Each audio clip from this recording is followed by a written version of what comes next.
Je remercie très sincèrement toutes les personnes qui ont participé à nous présenter, à nous conduire dans ce moment de liturgie, de louange et d'adoration.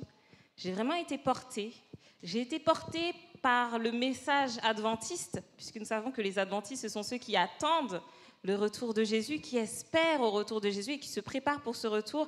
Et vraiment, merci de nous avoir dirigés dans cette pensée, dirigés dans cette optique, parce que, sincèrement, en tant que chrétiens, nous ne devrions rien avoir d'autre à l'esprit que Jésus-Christ revient. Et à partir de là, nous avons tout à espérer. Parce que si Jésus ne revenait pas nous chercher, l'évangile serait vain. Si nous n'avions pas d'autre espoir que de vivre sur cette terre, de pécher, dans la condition où nous sommes actuellement, eh bien, ce que nous faisons ici, ce que nous prêchons, n'aurait aucun intérêt. Mais heureusement, comme on l'a lu dans le premier texte, Jean 14, versets 1 à 3, Jésus a promis qu'il est parti nous préparer une place. Il n'est pas en vacances, comme certains l'ont été. Il ne dort pas, mais il travaille pour nous préparer une place. Et quand il aura terminé cela, il reviendra et il nous prendra avec lui. Il viendra nous chercher, nous tous ici présents. Et j'espère sincèrement que nous y serons tous et qu'il n'en manquera pas. Mais pour cela, eh bien, nous avons quelque chose à faire, nous préparer. Tout simplement nous préparer. Si vous prenez avec moi vos Bibles dans le passage qui vient d'être lu par Marie-Solange, de Pierre au chapitre 3, vous verrez dans le premier verset qui a été lu et le dernier, un point qui m'est important. Le premier verset, donc verset 9, et nous lirons les deux derniers, versets 14 et 15. 2 Pierre 3, verset 9. Le Seigneur ne tarde pas dans l'accomplissement de sa promesse, comme quelques-uns le croient, mais il use de patience envers vous, ne voulant qu'aucun périsse, mais voulant que tous arrivent à la repentance. Et versets 14 et 15, c'est pourquoi, bien-aimés, en attendant ces choses, appliquez-vous à être trouvés par lui sans tache et irrépréhensibles dans la paix. Croyez que la patience de notre Seigneur est votre salut, comme notre bien-aimé frère Paul vous l'a aussi écrit selon la sagesse qui lui a été donnée. Ici, la parole de Dieu va mettre l'accent sur l'action de Dieu pour nous dans l'attente de son retour. Dieu ne dort pas. Dieu ne prend pas son temps parce qu'il est fatigué, parce qu'il a la flemme. Mais le texte dit qu'il use de patience envers nous, ne voulant qu'aucun périsse, mais que tous arrivent à la repentance. Et là, nous avons un sujet de réflexion. Qu'est-ce que je fais de la patience de Dieu envers moi? Parce que la patience, comme toute patience, a des limites. Mais Dieu, actuellement, use de patience envers nous parce qu'il sait que peut-être, si Jésus revenait aujourd'hui, nous ne serions pas prêts. Êtes-vous prêts? Êtes-vous prêts personnellement à recevoir votre Seigneur? Êtes-vous prêts dans votre foi? Mais êtes-vous prêts aussi dans votre comportement, votre attitude, dans le témoignage de votre foi? Et non seulement nous, puisque le texte ne dit pas seulement qu'il faut que nous, Église, nous parvenions à la repentance, mais que tous. Donc Dieu tarde dans l'accomplissement de sa promesse pour nous, mais aussi pour nos proches, pour nos familles, pour ceux que nous aimons. Parce que si Jésus revient aujourd'hui, peut-être que j'ai l'assurance personnelle du salut, et j'en suis heureuse, mais qu'en est-il de mes proches? Qu'en est-il de mon conjoint? Qu'en est-il de mes enfants, de mes frères, de mes sœurs, de mes parents, de mes amis? Qu'en est-il d'eux et de leur salut? Dieu sait que ce serait ma joie, comme ce serait sa joie, que les cieux soient remplis de tous les enfants, de tous les êtres qu'il aime et qui s'aiment. Et c'est pourquoi il use de patience envers nous. J'aime le texte bien connu de tous les chrétiens, Jean 3 au chapitre 16, qui dit que parce que Dieu a tant aimé le monde, qu'il a donné son Fils, afin que tous soient sauvés. Et nous avons ici une petite ressemblance. C'est parce que Dieu a tant aimé qu'il a donné, et c'est parce que Dieu a aussi tant aimé qu'il patiente à revenir. D'ailleurs, prenez avec moi le texte de 1 Corinthiens au chapitre 13. 1 Corinthiens chapitre 13. Comment appelle-t-on généralement ce chapitre? Ah, le chapitre de l'amour, exactement. Le chapitre de l'amour, parce qu'ici, l'apôtre Paul va un petit peu donner tout ce qu'il sait, tout ce qu'il a appris, tout ce qu'il a découvert sur l'amour. Et je pense sincèrement qu'avant d'écrire ce passage, Paul a beaucoup réfléchi. Il s'est posé des questions, il a médité sur l'amour, il a témoigné de l'amour, il a reçu de l'amour, il a demandé à Dieu de comprendre, de connaître l'amour. Et alors, il nous donne ce chapitre d'1 Corinthiens 13. Et le verset 4, tout particulièrement, va commencer à nous donner les caractéristiques de l'amour. Comment l'amour s'exprime, comment l'amour se révèle et se dévoile. Dites-moi quelle est la première caractéristique de l'amour? La patience. Je ne pense pas que ce soit un hasard. Paul n'a pas dit, qu'est-ce qu'on va mettre? La patience, après, là, voilà. Non, il a réfléchi. Et dans sa réflexion, il s'est dit, le plus important dans l'amour, c'est la patience. La base, c'est la patience. Si j'aime, mais que je ne suis pas prêt à patienter, c'est que je n'ai pas compris l'autre, que je n'ai pas vu l'autre et que je ne respecte pas l'autre. Pourquoi? Parce que la patience, c'est être capable d'espérer en l'autre, être capable de voir qu'il y a beaucoup à venir. Certains diront même que le meilleur est à venir. J'aimerais vous dire que l'amour patient, c'est l'amour qui prend le temps de réfléchir, d'analyser, mais aussi de pardonner et de laisser couler. Et c'est de cet amour-là que Dieu nous aime. Dieu nous aime avec patience. Et même lorsque nous tombons, même lorsque nous sommes faibles, eh bien Dieu ne nous châtie pas d'une flamme de feu pour nous détruire, mais Dieu prend patience avec nous. Il nous relève et il nous dit recommence, mais recommence bien. Vous savez qui est-ce qui a du mal à être patient? Devinez. C'est pas moi. Hein. Mais Lauralie, ma fille, qui a 10 mois, a beaucoup de mal à être patiente. Elle ne connaît pas encore. Alors je lui dis toujours, ma fille, il faut que tu apprennes la patience. C'est un fruit de l'esprit. C'est bon pour toi. Parce qu'elle, quand elle veut quelque chose, c'est tout de suite. Mais parfois, je lui dis, ma chérie, j'attends parce que si je te donne maintenant, c'est trop chaud. Si je te donne maintenant, tu vas te faire mal. Ce que je fais pour elle, je le fais pour son bien. Mais elle n'a pas encore conscience de moi comme étant quelqu'un qui ne lui veut que du bien. Et c'est pourquoi elle manque de patience. Mais nous pouvons avoir confiance en Dieu et être patients dans l'attente de la réalisation de ses promesses, parce que nous savons que tout ce que Dieu fait, il le fait pour notre bien. Il y a un verset dans la Bible qui dit cela, c'est lequel? Nous savons du reste que toute chose concourt au bien de ceux qui aiment Dieu. Romains au chapitre 8 et le verset 28. Ce texte est important quand on est croyant. Pourquoi? Parce que ce texte ne dit pas que toute chose concourt au bien de ceux que Dieu aime, mais il dit que toute chose concourt au bien de ceux qui aiment Dieu. Donc la question que je me pose ne doit pas être « est-ce que Dieu veut mon bien ?» mais plutôt « est-ce que j'aime Dieu ?» Et si j'aime Dieu véritablement, dans ce que l'amour de la Bible m'enseigne, alors je suis convaincue qu'en retour, tout ce que Dieu fera, ce sera pour mon bien. Tout, y compris le fait que je doive attendre le retour de Jésus.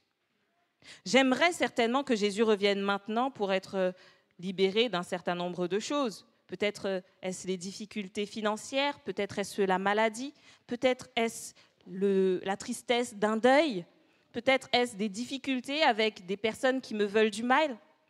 Mais si Dieu patiente, c'est pour mon bien. Et cette patience, eh bien, Dieu nous invite à la voir aussi. La voir pour lui, en lui faisant confiance, mais aussi à la voir pour ceux qui sont auprès de nous. Vous savez, dans ce texte qu'on a lu, de Pierre 3 et le verset 14, l'apôtre Pierre nous invite à attendre ces choses en nous appliquant à être trouvés par lui sans tache et irrépréhensibles dans la paix. Ça, c'est un travail qui n'est pas toujours évident. Parce qu'il faut prendre sur soi, il faut une introspection, il faut réfléchir sur ce que je suis réellement, ce que le Seigneur souhaite que je devienne, ce que l'exemple de Jésus m'invite à devenir, et ça, c'est pas facile. Parce qu'en tant qu'être humain, on a tendance à vouloir dire « je suis comme ça » et c'est tout. C'est ma nature, c'est mon caractère, c'est mon tempérament. Mais la parole de Dieu ne nous invite pas à garder le tempérament que nous avons, mais au contraire, à nous appliquer, à travailler, et d'ailleurs Paul dira même, à travailler notre salut pour être trouvé en lui sans tache et irrépréhensible. Jésus, dans ses enseignements, lorsqu'il était sur cette terre avec les siens, ses disciples, ses proches, il leur a donné un conseil parmi beaucoup, mais un qui valait tous les conseils du monde. Nous le trouvons dans Jean au chapitre 15. Jean au chapitre 15 et le verset 12. Après avoir discuté avec ses disciples, leur avoir appris qu'il faut qu'ils demeurent en lui pour qu'il puisse être puissant, pour qu'il puisse être rempli de l'esprit, pour qu'il puisse avancer dans la vie, eh bien Jésus va leur donner un commandement qu'il va appeler son commandement. Jean 15, le verset 12, Jésus déclare « C'est ici mon commandement, aimez-vous les uns les autres comme je vous ai aimés. » Et Jésus, étant lui-même le premier représentant de Dieu, nous témoigne de comment Dieu nous aime avec patience. Et Jésus nous invite à nous aimer aussi mutuellement avec patience, avec la même patience par laquelle Dieu nous aime. Réfléchissez-y 2 minutes. Suis-je prête à aimer mon conjoint, mes enfants, mon voisin, mon frère ou ma sœur qui est assis à côté de moi sur ce banc ou qui est 2 bancs derrière moi, comme Dieu m'a aimé? C'est-à-dire en réfléchissant, en analysant son comportement, en pardonnant, parfois en laissant couler des choses qui pourraient me blesser, qui pourraient me faire mal. Suis-je prêt à aimer comme cela? Pourtant, c'est ce à quoi Dieu m'appelle. Et Dieu nous appelle à vivre cet amour, à vivre dans cet amour. Pas parce qu'il a des désirs égoïstes, pas parce qu'il souhaite que nous devenions des demi-dieux pour sa gloire, mais parce qu'il veut notre bien. Si vous me permettez, nous prendrons ensemble un texte que je n'avais pas prévu, mais qui me vient à l'instant, et qui se trouve dans le livre de Deutéronome.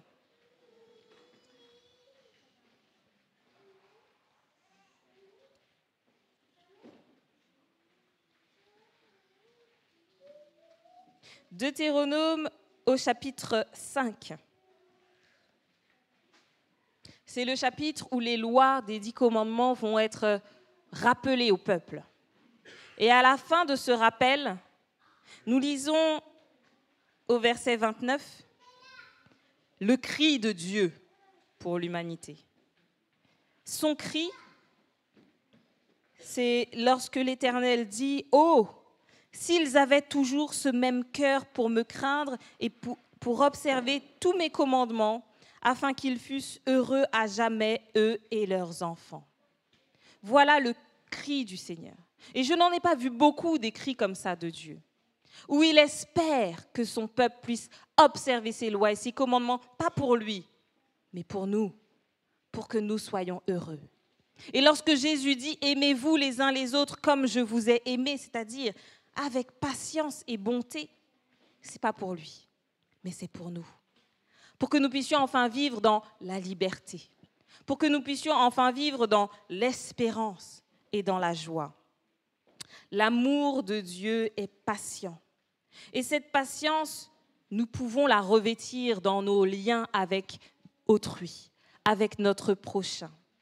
Un auteur plutôt connu pour ses films que pour ses livres, il s'agit des frères Stephen et Alex Kendrick, dans leur livre « Savoir aimer », écrivent que lorsque nous choisissons d'être patients, nous réagissons de façon positive au milieu de situations négatives. Nous choisissons de ne pas nous emporter, mais de nous montrer lents à la colère. Nous décidons de ne plus répondre à l'emporte-pièce en étant irascibles. Au lieu de laisser place à l'agitation, l'insatisfaction et la frustration, L'amour nous aide à nous calmer, à manifester de la bonté et à offrir de la clémence envers notre entourage. La patience amène le calme intérieur, même au milieu d'une tempête extérieure. Et plus tard, ils diront que la patience, c'est là où l'amour et la sagesse se rencontrent. La patience, c'est là où l'amour et la sagesse se rencontrent. Et nous savons que Dieu est amour. Et nous savons aussi que la grande sagesse, c'est celle du Seigneur. Et dans son amour et sa sagesse, Dieu nous témoigne de la patience. Et il souhaite que nous puissions marcher dans ses traces, continuer sur ce chemin. Pourquoi ? Parce que lorsqu'il reviendra, nous soyons trouvés parfaits et irrépréhensibles devant lui. Lors du comité que nous avons eu cette semaine, nous nous sommes penchés sur quelle vision nous pourrions avoir pour l'Église de Lille, cette nouvelle année ecclésiale qui commence. Quel thème nous pourrions choisir, quelle direction nous pourrions prendre pour être ensemble vivifiés, pour être portés, pour grandir. Et beaucoup de thèmes sont venus sur la table. On a parlé de la mission, on a parlé du chrétien, on a aussi parlé de la réforme. Mais celui qui a finalement été choisi, c'était le thème « L'essentiel de notre foi ». Retour sur nos croyances fondamentales.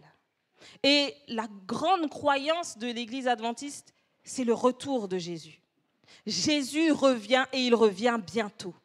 Ça, il faut que ce soit ancré dans nos esprits concrètement et que ce ne soit plus seulement une pensée légère, une espérance lointaine, mais Jésus revient bientôt. Nous avons ici des amis de Saint-Martin qui sont venus en visite et puis pour installation. Et nos amis ont vu, leur famille a vu la fin proche.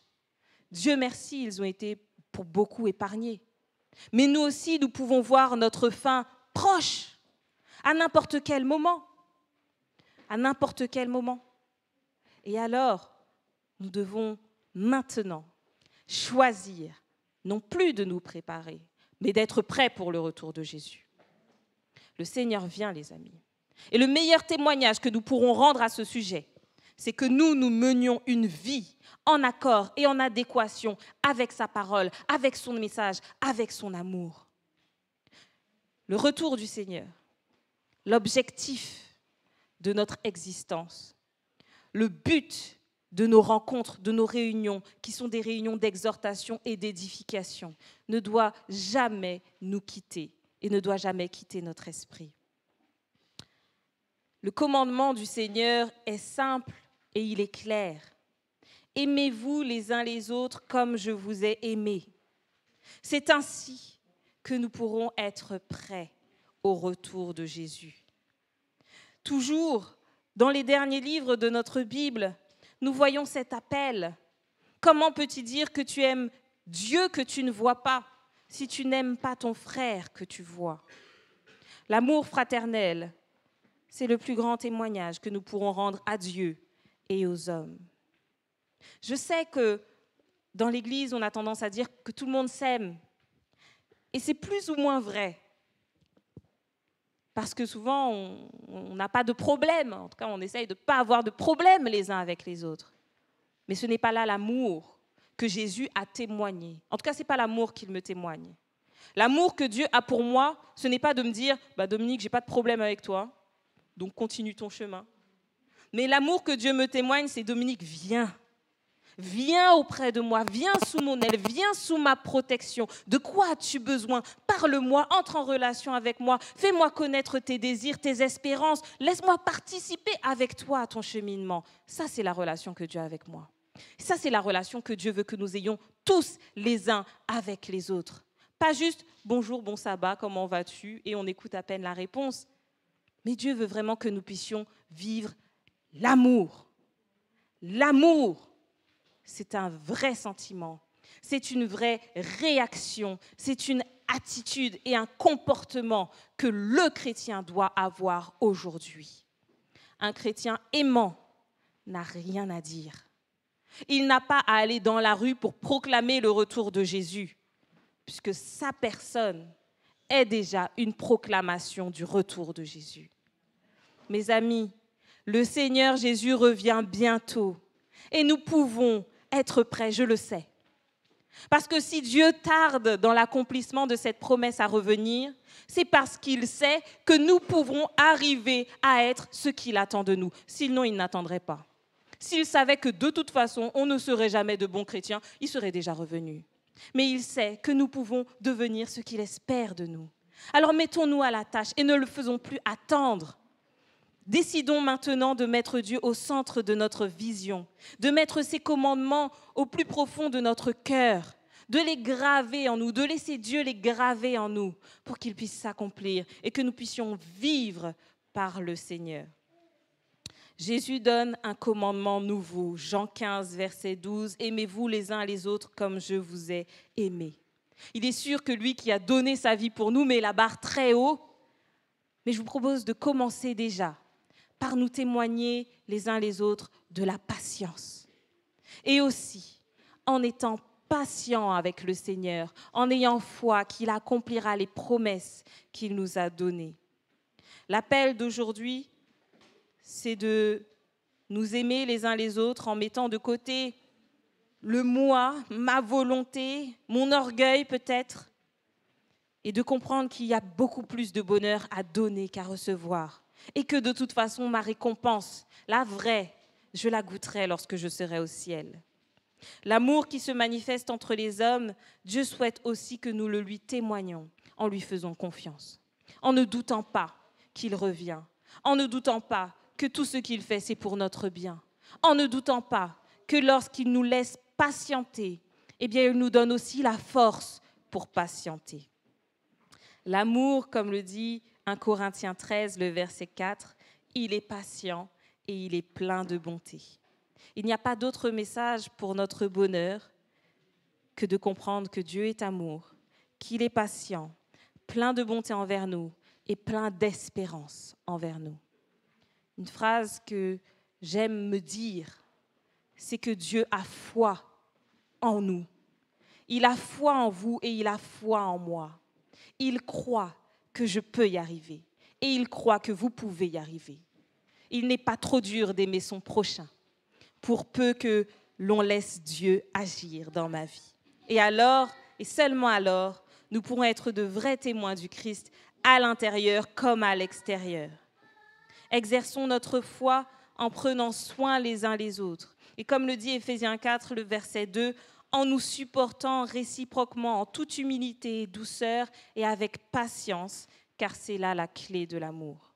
Que Dieu nous bénisse, que cette année soit vraiment une année de fortification spirituelle, pour que si Jésus-Christ doit revenir en 2017, en 2018, nous soyons prêts et que nous soyons présents parmi les élus qui seront debout pour l'accueillir et pour le retrouver dans son royaume. Amen.